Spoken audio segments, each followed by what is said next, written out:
My dear brothers and sisters in Jesus Christ, when God had blessed you with His riches, don't increase your standard of living, but increase your standard of giving. What happens in our lives? When God blesses us with so many riches, we try to increase our standard of living. But God says, when I bless you with riches, don't try to increase your standard of living, but rather increase your standard of giving. Today's readings are reminding us that we should not possess anything that we should refuse to surrender to the Lord. Whatever we have, whatever we possess, we must be ready to offer to the Lord when it is asked. We should not possess anything in our life that we refuse to surrender to the Lord, my dear friends. Whatever it may be. In today's first reading, we see about the Ezekiel. And it is said that I am going to remove the dearest from your life, which is very desiring of your soul, the dear to your eyes, I am going to remove from you. And the Lord is telling him, when I remove, that means I am going to take away your wife, who is very beloved to you. But that time, what you have to do, you should not weep, you should not cry, you should not feel sad. So I am going to remove what is dear to you, but you should be willing, you should accept, you should not cry, you should not weep, you should not be sad. Also in today's gospel reading also, what Jesus is saying to the young men, I want you to get rid away of all the wealth, then come and follow me. Because the wealth is dear to you, the money is dear to you. Now get rid of that, come and follow me. So whatever we possess, we must be ready, we must be willing to surrender to the Lord when it is asked. Whether it is your wife, whether it is your family, whether it is your wealth, whatever is blocking you to have a greater relationship, the deeper relationship with God, you must be ready to surrender to the Lord, my dear friends. And we have spoken about the Ezekiel. Coming to the rich man, I want to reflect more. If you see, there are three things in him. First, he was a rich man. In the Bible it is said he was a rich man. The second, he was a young. And the third, it is said, he was a ruler. Young man, rich man, and the ruler. Now, young man means his health is good. He's very young. The wealth, he has so much of money. And the ruler, that means he has the authority. He has health, he has wealth, he also have the power, the authority in the outside, my dear friends. Now let us reflect a little more about this man. The rich young ruler came to the right source. The first thing we can learn from him is the rich young ruler came to the right source. See, though he was a rich man, he was very young, he was having the power and the authority, but still he was feeling something lacking in his life. He was not satisfied with what he had, with the health, with the wealth, with the authority, with the power. He was not satisfied. He felt something is lacking, and he came to the right person. The right person is Jesus. The rich young person, young ruler, came to the right source, that is Jesus. Suppose you go to the doctor. When you go to the doctor and tell, doctor, I am having so many family issues, I am having the court issues, the civil law, and all the law issues, you are talking to the doctor. Doctor will say, better you go to the lawyer and say, now you just complain about your health issues, don't come and tell me about your law issues. And suppose if you go to the lawyer and say, I am having stomach ache, I am having headache, what he will say? Hey fellow, go to the doctor and say your complaints. See, now we have to approach Jesus. Most of the time, we are approaching Jesus with the wrong intentions, with the wrong desires, with the wrong motivations. But this man, this young rich man, approached the right person, and what he did is, he asked the right question. He did not come and ask for money. He did not come and ask for something else. What he was asking? In order to inherit the eternal life, what I need to do. So, my dear friends, we have to come to the right source, to the Jesus, not asking for wealth, not asking for the glory, the power, the position on this earth. Our right question should be, what I have to do to inherit the eternal life? What is lacking in me? Please tell me. We must be able to ask the Jesus the right question, because he is the right person to be asked about the kingdom of heaven, my dear friends. He came to Jesus with the right motivation, with the right intentions. That is why in other gospels, we have the synoptic gospel. Synoptic gospels means the gospel of Matthew, Mark and Luke is considered as the synoptic gospels. And about this rich man, it is written in the three gospels. Matthew, Mark and Luke has written. And in another gospels we see, he ran to Jesus. Then he knelt down before Jesus. He did not come to Jesus in order to trap him, like the Pharisees and Sadducees. He did not come to Jesus like showing off himself. See, I am a rich man. I am a young man. Then I have the power. I have the position. He did not come to show off him. But he came with the right intention. So also we have to come to the Lord with the right intentions, with the right motivations, not to boast about ourselves. I was saying, before 2 days, we have announced about the sound system. One person came and said, he gave some money. Please don't read my name. And another person also came and told, don't read my name. It is not that we are looking for the glory, the praise in the church. Like this man, he did not come to show off himself. I am a rich man, I am a young man, I have the power, I have the position, and I am keeping all the commandments. Now you praise me, that I don't lack anything. But he is coming with the right intentions, my dear friends. That is why we see in the Gospel of Mark, chapter 10, verse 21, when Jesus looked at him, Jesus loved him. When he said that I am keeping all these commandments from my childhood, Jesus believed that, because he came with the right intention and he was doing properly all these things. Then when Jesus loved him, he said, now if you want to be perfect, you are still lacking one thing. That is, go sell your possessions, give to the poor people, then come and follow me. So the second one is, the rich young ruler asked the right questions and received the right answers. What was the first answer from Jesus? When he came and asked, first he said, obey the commandments. Follow the commandments. How many commandments we have? We have 10 commandments. Then he asked, which ones? Then Jesus said, 4 don'ts and 4 do's. 4 don'ts. What did he say? 4 don'ts. First he said to him, which? And Jesus said, you shall not kill. Second, you shall not commit adultery. Third, you shall not steal. The fourth, you shall not bear false witness. These are 4 don'ts. 4 do's. Honor your father and mother, and you shall love your neighbor as yourself.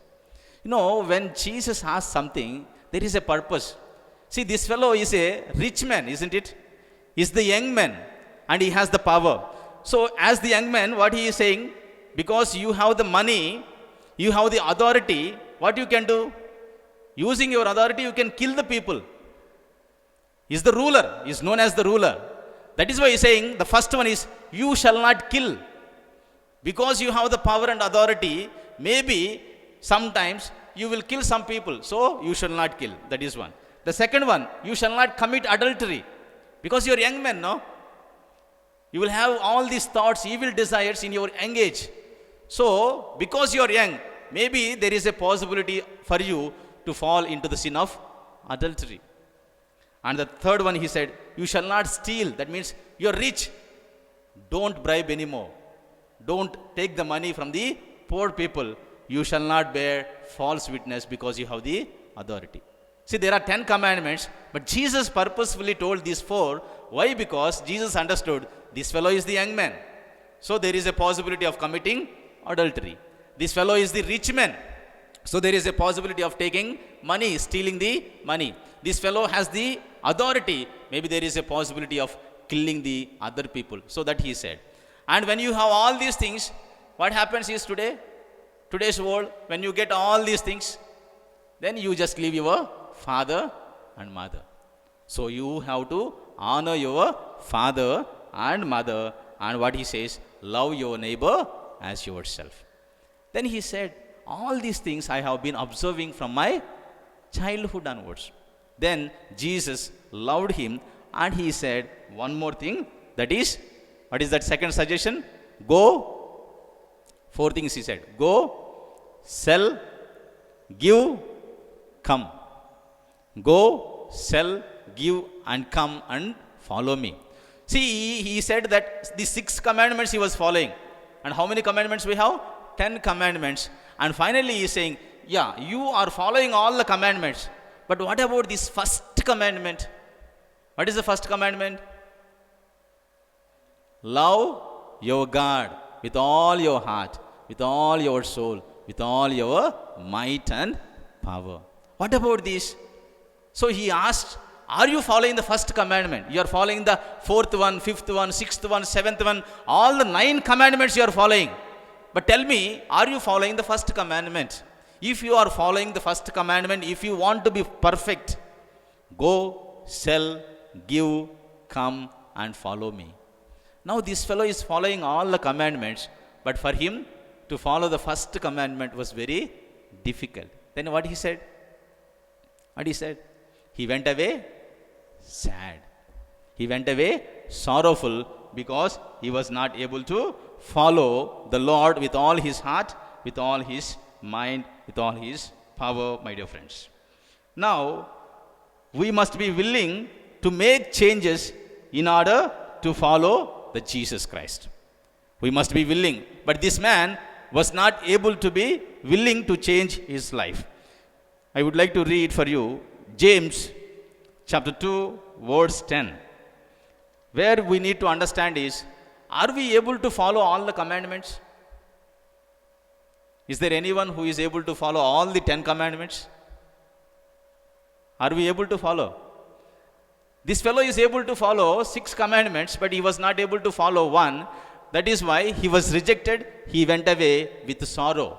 He went away sad, my dear friends. So now reading James chapter 2, verse 10.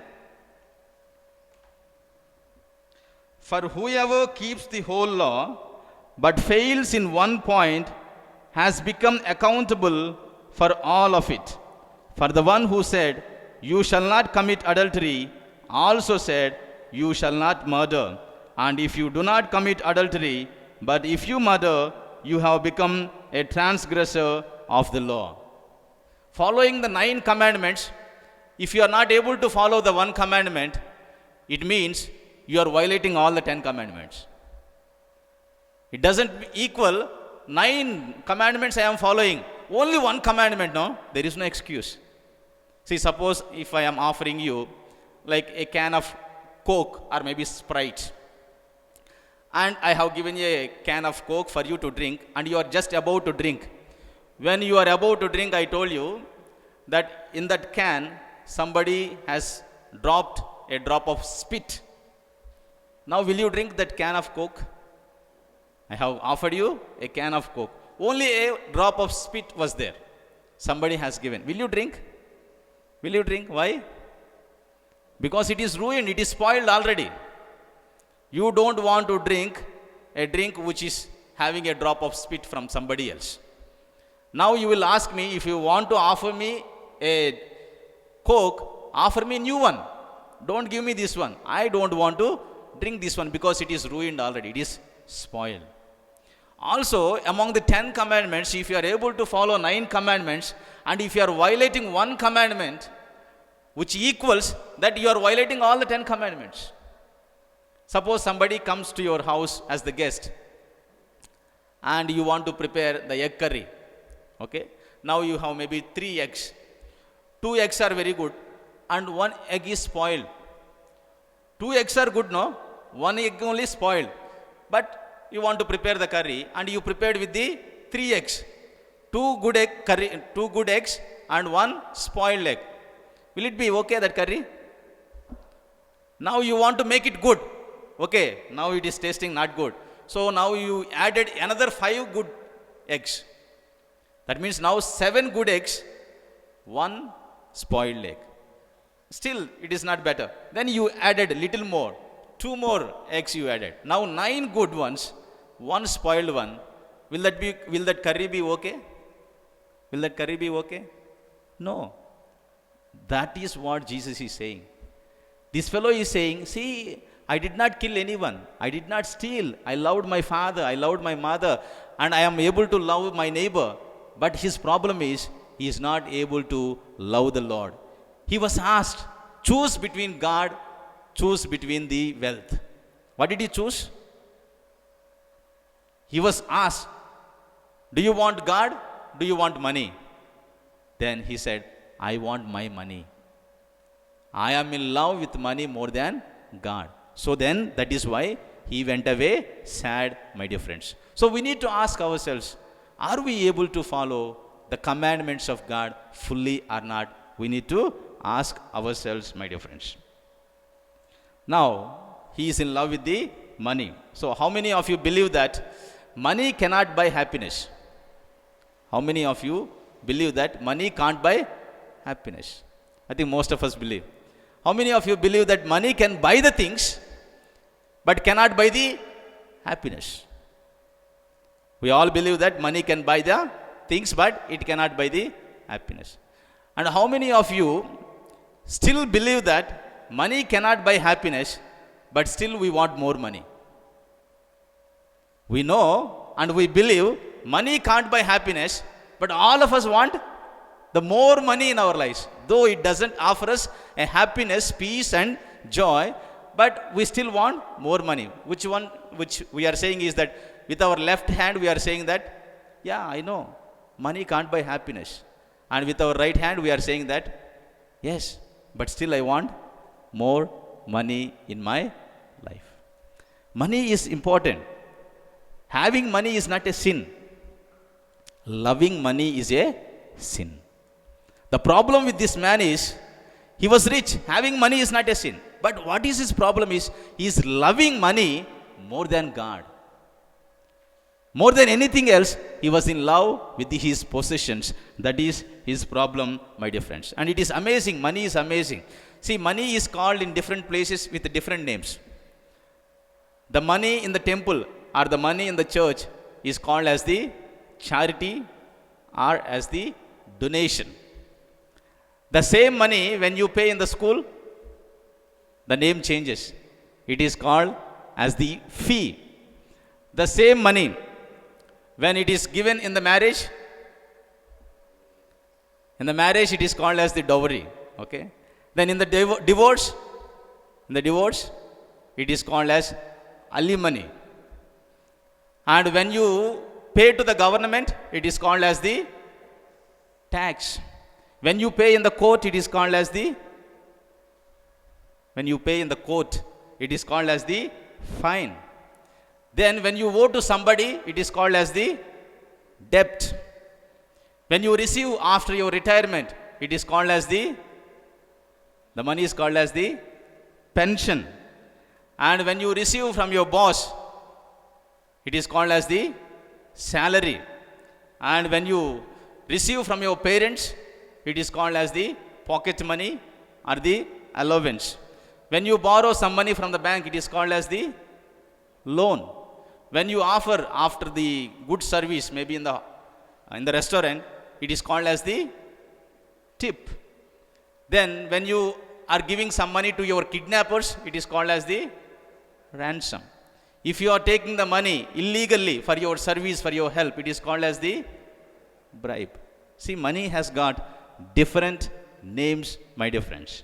And what I would like to say is that when that money is used to share and serve the other people, it is called as happiness. Money has different names, but when you share that money, when you use it for the service of the other people, that is called the happiness. Now this man went away sad. Why? Because he was not ready to share. He was not ready to give to the poor people. that is why he went away sad. Suppose if he had given, if he went and sold that property and had given to the people, then that it is called, he would have been a happiest person, my dear friends. See, money has got two kinds of values. One is utility value, another one is happiness value. Money can be very useful for us. See, laptop you can buy, car you can buy, nice mobiles you can buy. But the problem is, we are changing the utility value with the happiness value. See, if God has given you a car, please drive the car, but don't try to find your happiness in car. If God has given you good house, you be there, but don't try to find your happiness with your house. What is our problem is, we are so much of attached with our car, we are so much of attached with the mobile, we are so much of attached with our house, we are so much of attached with our family members. So today God is saying to the prophet Ezekiel, you are so much of attached to your wife, so that is why now I am taking your wife. He is telling to this young man, you are so much of attached to your wealth, go and sell, then come and follow me, then you will have the eternal kingdom, my dear friends. So now we need to ask ourselves, to what, for what I am attached. That is why I told you in my first quotation, when God has blessed you with your riches, don't increase your standard of living, but increase your standard of giving. The last point is, this man went away sad because he was not able to share whatever he had.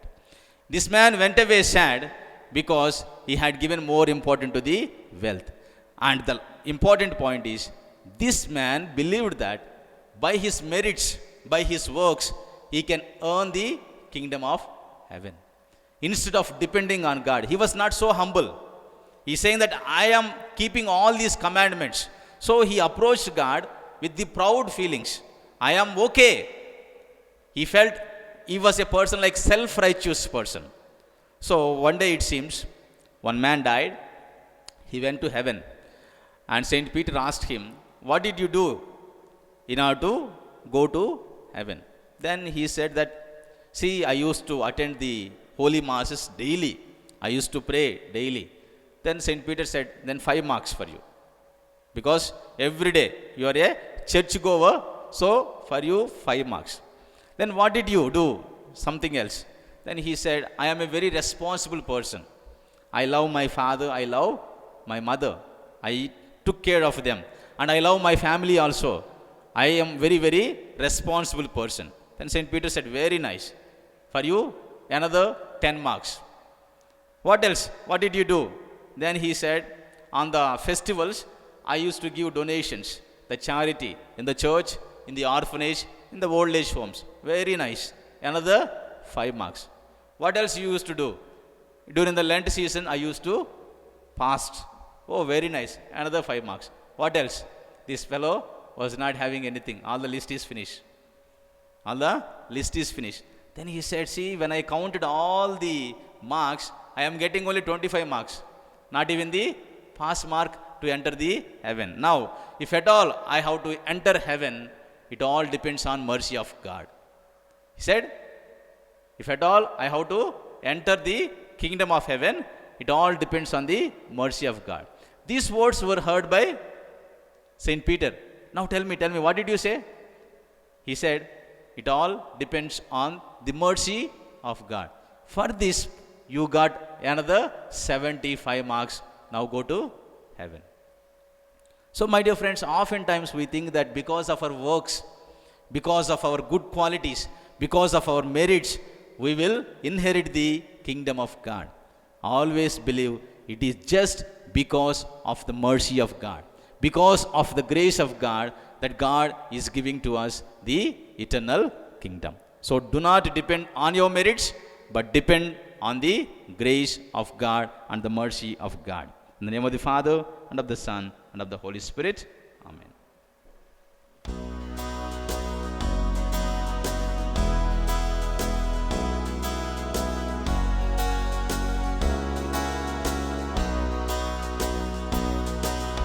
By Bind us together, Lord, bind us together with cords that cannot be broken. Bind us together, Lord, bind us together, Lord, bind us together in love. There is only one God. There is only one King. There is only one body. That is why we sing. So bind us together, Lord, bind us together with cords that cannot be broken. Bind us together, Lord, bind us together, Lord, bind us together.